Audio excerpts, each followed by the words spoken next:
ગુજરાતની ભૂપેન્દ્ર પટેલ સરકાર રાજ્યના વિકાસ પર ધ્યાન કેન્દ્રિત કરતી વખતે સતત નવા પ્રોજેક્ટની જાહેરાત કરી રહી છે. અંતર્ગત બનાસકાંઠા જિલ્લામાં સ્થિત શ્રી અંબાજી માતા મંદિરના પરિસરને લઈને એક મોટી જાહેરાત કરવામાં આવી છે. અંબાજી મંદિરનું સંકુલ ગબ્બર સુધી લંબાવવામાં આવશે. ગુજરાત પવિત્ર યાત્રાધામ વિકાસ બોર્ડે આ પ્રોજેક્ટ માટે ઓનલાઈન ટેન્ડર બહાર પાડ્યા છે. ટેન્ડર સૂચના મુજબ આ પ્રોજેક્ટ 50 વર્ષના મોટા માસ્ટર પ્લાનનો એક ભાગ છે.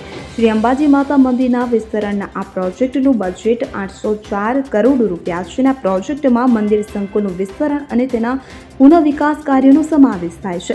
ટેન્ડર નોટિસમાં જણાવાયું છે કે આ પ્રોજેક્ટ એક વ્યાપક માસ્ટર પ્લાનનો ભાગ છે. તેનો ઉદ્દેશ્ય રાજ્યના પવિત્ર ધાર્મિક સ્થળોએ યાત્રાળુઓના અનુભવને સુધારવા અને માળખાગત સુવિધાઓને મજબૂત બનાવવાનું છે. આ માટે પ્રોજેક્ટ ગુજરાત સરકાર અને ભારત સરકાર દ્વારા સંયુક્ત રીતે પૂર્ણ કરવામાં આવશે અને આ પ્રોજેક્ટનો બાંધકામ ખર્ચ રાજ્ય અને કેન્દ્ર સરકાર બંને સંયુક્ત રીતે ભોગવશે.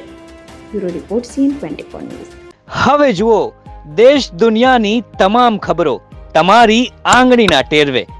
ઉઠાવો મોબાઈલ અને Google Play Store પરથી ડાઉનલોડ કરો અમારી CN24 ન્યૂઝ મોબાઈલ એપ.